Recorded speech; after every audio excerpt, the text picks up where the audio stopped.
গল্পের শিরোনাম অদৃশ্য ডানার উড্ডয়ন। দৃশ্য ১। দ্বিধা ও অন্ধকার। একটি ছোট্ট শহর, সেখানে আরিয়ান নামে এক তরুণ থাকত।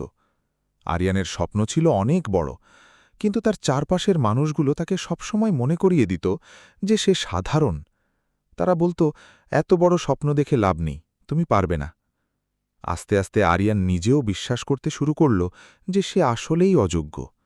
নিজের প্রতি বিশ্বাস হারিয়ে সে এক বদ্ধ ঘরে নিজের স্বপ্নগুলোকে বন্দী করে ফেলল।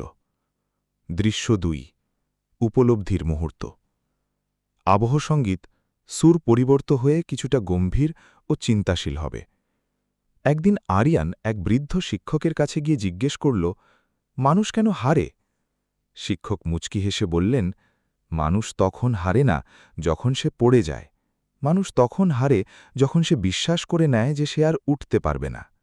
তোমার ভেতরে যে প্রতিভা আছে তা সারা পৃথিবীর সম্মতির অপেক্ষায় বসে নেই। তোমার আত্মবিশ্বাসই হল তোমার সেই অদৃশ্য ডানা, যা দিয়ে তুমি আকাশ ছুঁতে পারো। আরিয়ান বুঝতে পারল সে আসলে বাইরের মানুষের কথায় নয়, বরং নিজের ভেতরের ভয়ে পরাজিত হচ্ছিল। দৃশ্য ৩। ঘুরে দাঁড়ানো। আবহসঙ্গীত দ্রুত গতির, অনুপ্রেরণাদায়ক ও জোরালো ড্রাম বিটস।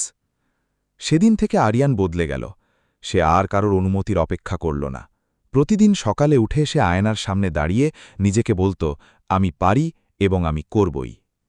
প্রথম দিকে সে অনেকবার ব্যর্থ হল, মানুষ তাকে নিয়ে উপহাস করল, কিন্তু এবার আরিয়ানের কানে সেই উপহাস পৌঁছল না, কারণ তার মনের ভেতরে নিজের জন্য তৈরি করা বিশ্বাসের দেয়ালটি ছিল অনেক মজবুত। দৃশ্য ৪। চূড়ান্ত সাফল্য ও বার্তা।